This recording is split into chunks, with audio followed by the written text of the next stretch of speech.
Thanks so, Mac. Thanks, Rob and Krista and everyone here. It is very special for me to be back in Syracuse. I went to Syracuse 18 years ago as a freshman and then dropped out at the end of my freshman year. I dropped out because I had to support my mom and my sisters who were struggling financially, and so I figured, why not move to New York and join a startup?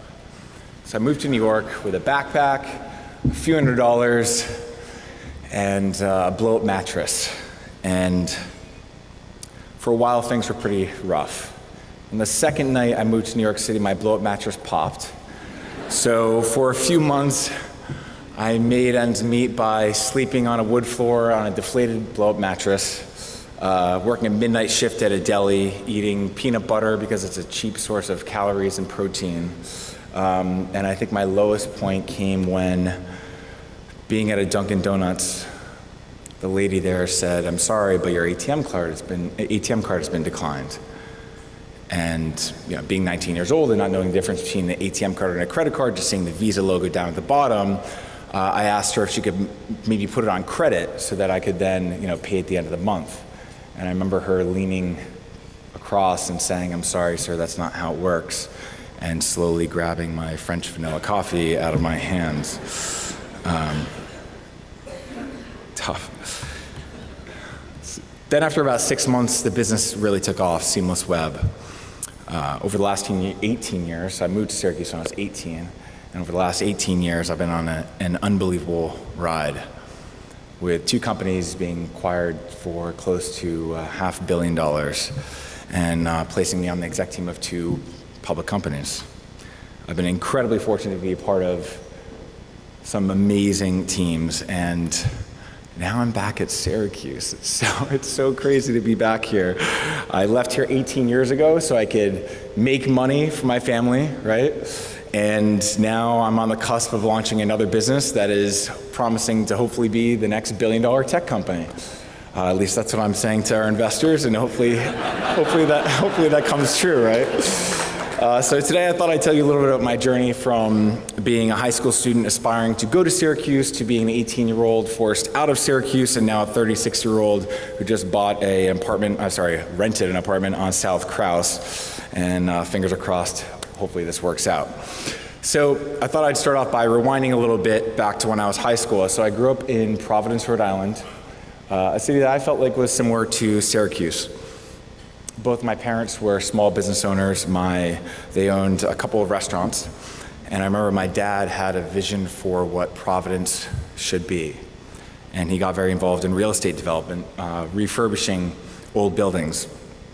I remember him being on the front of the Providence Journal, and that was a big moment for our family. And then when I was 16, things started to fall apart. I was an athlete in high school, and I was involved in an accident that had me in a back brace from here all the way up to my shoulders, unable to walk, told I was never going to be able to run again. I was struggling in school because I was told that I was learning disabled.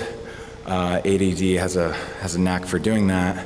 And my dad's businesses struggled. His restaurants closed, loans bankrupt him, and then things got worse. He was diagnosed with lung cancer. So within 3 months, and at the age of 49, my dad went from a healthy 170 pounds to a mere 90. And I remember the night before he died, he told me about a story of him refurbishing an old building in Providence. So Providence has a few tall buildings. Downtown looks similar to Syracuse. And one of them was somewhat of an eyesore because it was this big brick building with no walls on it, with no windows on it. And he commissioned an artist from RISD to paint these beautiful bay windows on the side of the building. And you could always see people walking by and stopping and looking up at these windows, because for a moment, for a second, any time you looked at those windows, you thought they were real. And he told me a story about that building, which I didn't know up to that point. I just thought there was a painting on a building he did. And he told me how the value of that building then skyrocketed. And it became a national landmark. They're actually honoring it this year, which is really cool, and I'm excited to go back. So he told me that life was going to get really difficult. And he said that I had a choice to make, that I could either let all these things, the financial issues I was having, the issues with my body, the issues with school, I could let all these things define who I was, or I could define my own path. He said, you can either let life happen to you, or you can make life happen. And he said, you have a choice to either see all these challenges as either a brick wall or as windows, as opportunities. And so I think about that all the time, because as entrepreneurs, we see windows where everyone else sees brick walls, right?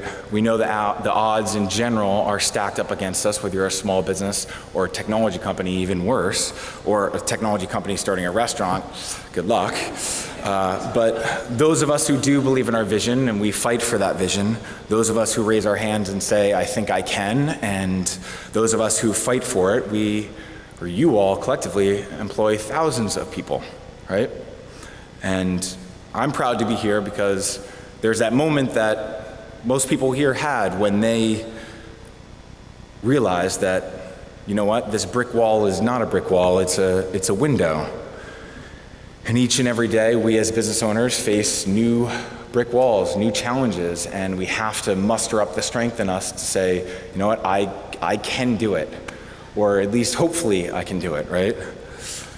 So I think it's one of the stories that carried with me while I was at First Round Capital. So First Round Capital, as Somak was telling you, is an early stage investment fund.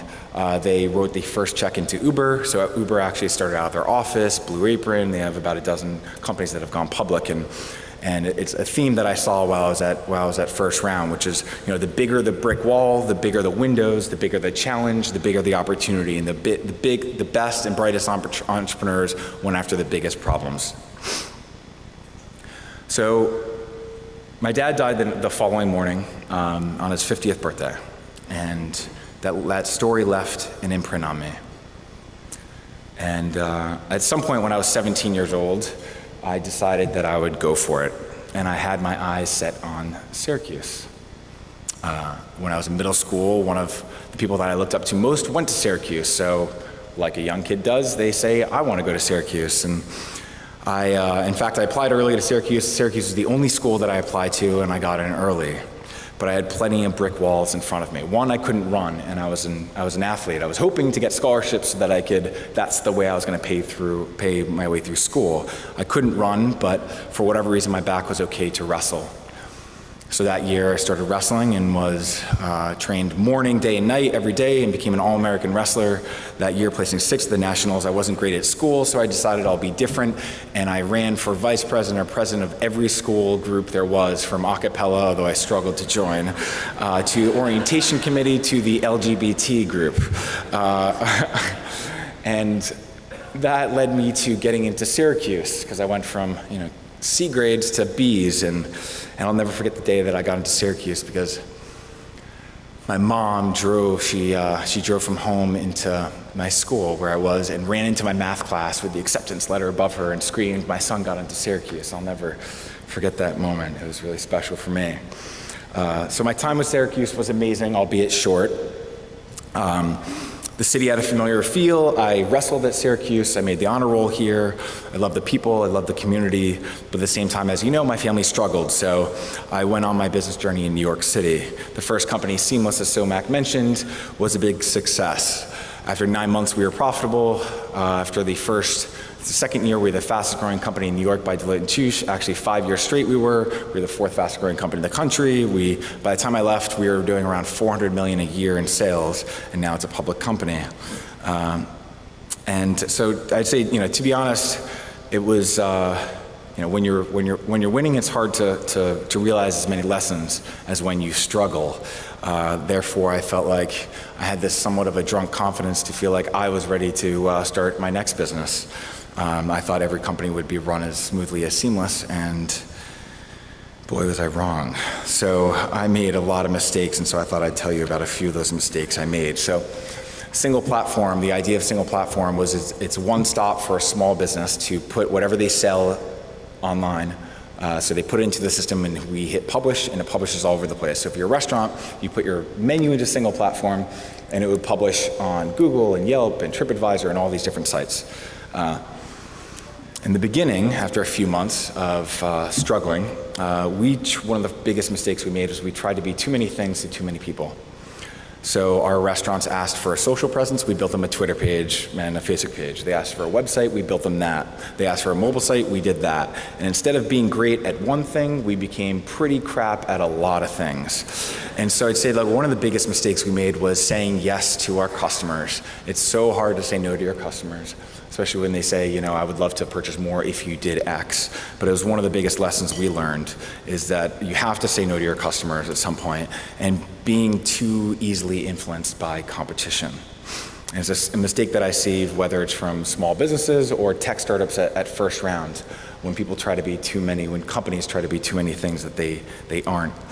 And I remember one of our investors, Howard from First Round Capital, said, he quoted Mike Tyson. So Mike Tyson, at the prime of his career, was about to fight another person, and a reporter asked Mike Tyson, so the person you're about to fight, they're going to do A, B, and C against you.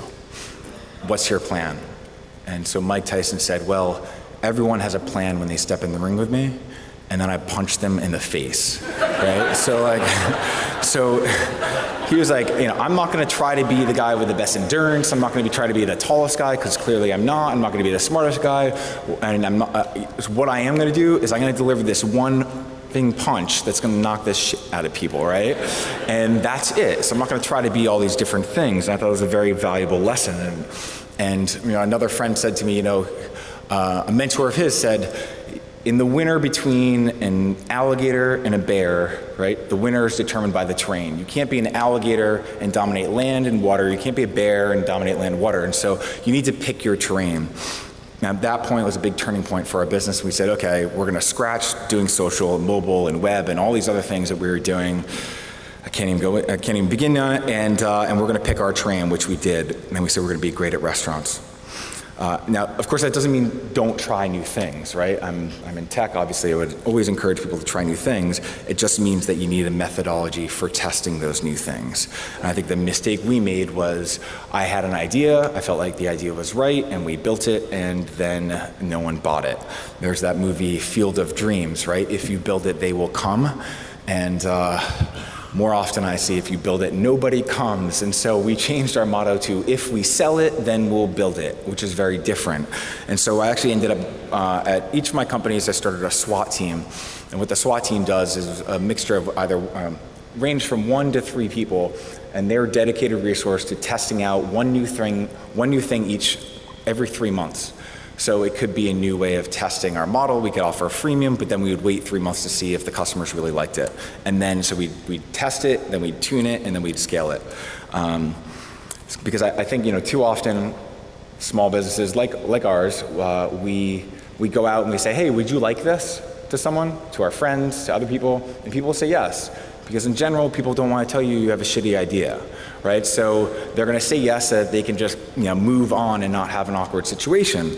And so we try to pre-sell things before we build it. Another lesson I learned was I think I remember when I hired my first great teammate. And our jobs as CEOs evolve as we grow. We start off as doers, and then we become managers, and then more leaders. And finally, I realized that my job was not to do, but it was to try to make everyone around me better. And if I couldn't, then my job was to find better people. And I think it's when we settle for people, when we stop trying to push those around us to be better on a daily basis, that is when your company stops moving forward. That's when you stop trying. The best companies I found at First Round were those that had a relentless, the leaders were relentless in trying to improve their existing team. And I think just as importantly as having a great team, it is thanking those people that do a great job. And I feel like it's somewhat of a lost art, taking the time to thank people the way that they want to actually be thanked. I remember my brother gave me this tip. It was one of those times at Single Platform where we were working around the clock, and people have families and kids, and he gave me this tip to write a thank you letter to the family of our different executive team members and different people that were working overtime. I didn't let them know that I was doing that, but I let them know. I just said, I know this is a sacrifice. I know Pete's been in the office, hasn't been around with the kids as much, and I just want to let you know he's been incredible, and I wanted to thank you because I know it's a sacrifice not just to him, but to family members as well. I'd say that's one of the best thank yous, one of the best thank you lessons that I ever learned. So I would encourage people to thank people the way that they wanted to be thanked. And sometimes it's in front of a crowd, and sometimes it is privately to their families. Page 15 of 20, here we go. So my journey at Single Platform was wrought with mistakes. I'd love to tell you that I knew all along that it was going to work, but that is the exact opposite. I would say more often than not, I thought that we were going to go out of business. And constantly I felt like my back was up against the wall, and I had to make decisions that I wasn't very confident in. I remember my mom going to her and asking her for some advice, and her telling me, Wiley, as a kid, you think that your parents have all the answers, right? You asked me a question when you're younger, I gave you an answer, and you thought I had all the answers. And the truth is, we're just older kids, right? And we're just trying to figure stuff out as it happens. And the truth is, oftentimes that is the case for CEOs and leaders. We're trying to figure out as we go along, but we're forced to make decisions. And so I knew that the idea of Single Platform made sense. I just didn't know if we were going to have enough time. Vince Lombardi said, "We never lost a game, we just ran out of time," right? So he believed that he had the best team, and if the game kept going, there's no way that they would lose. I feel the same way about the Patriots. I apologize. But if the game keeps going, I feel like they would have beat the Giants in those 2 World Super Bowls. So I think that, I always knew I had that North Star of, I know this makes sense. I just unfortunately didn't know if we were going to have enough money in the tank to make it. But the job of a CEO is to have an incredible team and set the North Star, test your ideas, and then get the best out of your team around you. I know JFK said, "I find the harder I try, the more luck I have," and I feel like it's more like, I would change that to, I find that the better the people around me that I have, the more luck that I have. We had an incredible team at Single Platform. We struggled through a lot of it. It wasn't until our second, I left Seamless in January 2010 to start Single Platform. It wasn't until January 2012 that we actually finally launched our publishing platform so that small businesses could publish their information online. 2 months later, Forbes wrote an article, a 4-page spread about me and how great our team was. And someone, I don't know who the person is, but I feel like I owe them a big thank you. They bought that magazine, were sitting on an Amtrak, and left it on the seat next to them. The head of M&A at Constant Contact picked up that magazine. He read through it, and he found the article about Single Platform. That day, he walked into the office of Single Platform, invited me to lunch, and over lunch said he wanted to acquire our company. I said, "For how long have you been thinking about this?" And he said, "Since I picked up this article today." We had signed a $17 million round of funding, and so how many of you seen Tommy Boy, the movie Tommy Boy? Right, so there's a scene in Tommy Boy where he finally learns how to sell, right? And David Spade said, "How did you figure out how to sell?" And Tommy Boy said, "Well, I figured I had the day-old pizza in the back of the car, so why not try?" So I had a $17 million round of funding in the back trunk, so I said I might as well just ask for what I want. At the time, we were doing about $25,000 a month of revenue, and I said, I'd like $65 million in cash up front in order to get our investors across the goal line. I'd like another $35 million. I'd like to have a $17 million budget for next year. I'd like to keep the Single Platform name, and while we're at, I'd like to sign an LOI within a week and a half, close the deal within a month and a half, and while we're at it, I'd like to be on the executive team of a public company, not bad for a college dropout. So he said that sounded reasonable. I felt like, shit, I should have asked for more. So anyways, I'd say that, you can call it luck. I remember hearing stories of other tech founders give similar stories. So Mac was just telling me a story earlier on today, and it sounds frustrating, annoying, like that's such a crazy story, but the truth is that's how those transactions happen. After Single Platform, I was on the executive team of Constant Contact, and after 2 years, I decided that I wanted to give back. And I had been volunteering at a summer camp for a number of years. It's a summer camp that I'm on the board of for kids who have lost parents at a young age. They're boys and girls. It's a free sleepaway summer camp, ages 8 to 15. And so I figured, I've done the nonprofit tech world, right? Not making money in the tech world, might as well try the nonprofit world. So I jumped on board with our nonprofit and worked full-time for about a year, where I realized that I'm a terrible nonprofit leader, unfortunately. And so I felt like the best way for me to actually add a lot of value for our camp, our summer camp, was to start another company.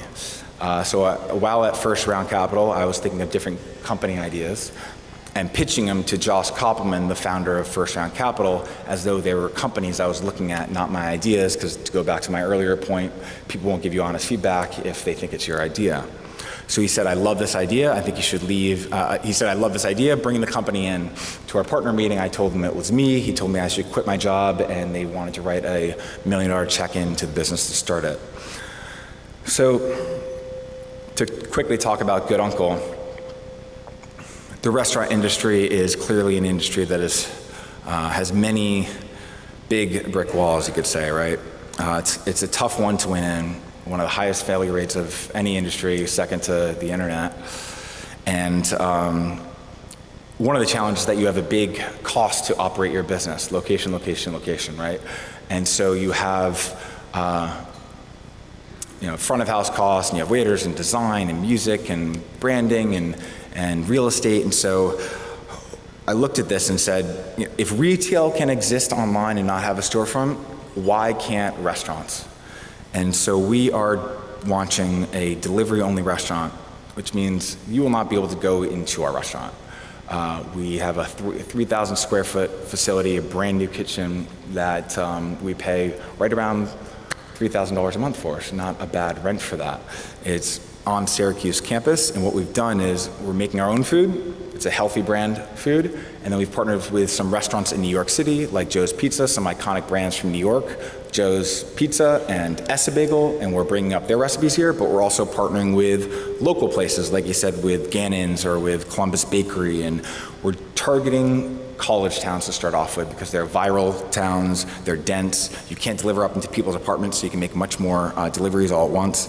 But coming back to Syracuse meant for me, not just bringing New York to Syracuse, but it also meant getting Syracuse involved. So beyond working with Gannon's or Columbus Bakery, we also are selling Chobani yogurt. We have Carly's Better Bites, which is a Syracuse student making gluten-free cake pops. We're going to be partnering with the culinary school at Syracuse to feature different students' food each month. We've talked to Dinosaur Barbecue, and we'd also love to partner with other restaurants. So if you are a restaurant, I would love to hear from you. It's Wiley at Good Uncle. I saw Original Green up on the board before. I wrote down Embrace the Grind. We'd love to serve their coffee. So if you have a local business that's a restaurant, please email me. We'd love to talk. Last page, there we go, not bad. So other ways we've partnered with Syracuse, SOMAC and Army Square Ventures have funded us, which is great. Carmelo Anthony is one of our investors as well. Figured might as well bring in like a local superstar. Ancor did all of our construction. They've been fantastic. Hopefully we're close to signing a national deal with them. They're a local Syracuse construction company.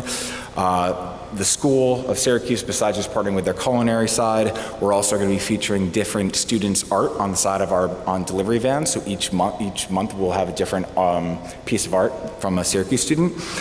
Instead of announcing the deal, announcing this business with NBC or CNN, which have offered to come up and do all these different video shoots, we're going to be announcing it with the Daily Orange and Syracuse.com. So if you're in the press, would love to talk to you. We're going to be launching in a few weeks. And I'm proud to say that we've already hired about 40 people here. So it's a lot of people. We have an incredible team. We are pre-launch right now. We have an app called Good Uncle that you can download. Right now we've only opened it up to a couple hundred people, but we'll be opening up to everyone in a couple weeks. And hopefully we're going to provide what is to be a new blueprint for a new type of restaurant. Doesn't mean restaurants won't have storefronts, it's just we believe that we can operate a restaurant and not have a storefront. And so it's been The chance to potentially change a massive industry is really exciting to me. It's also really freaking scary because who knows if it's going to work, but I'm really excited. We've got a great team. We've got fantastic backers, and I'm especially, it's very special for me to be coming back to Syracuse, after leaving here at 18 and coming back to 36 to start my next business. And it's very cool to be here speaking to you all. Hoping that I can get a picture of this so that at some point so that I can send my mom and tell her, see, I told you I'd go back to Syracuse. so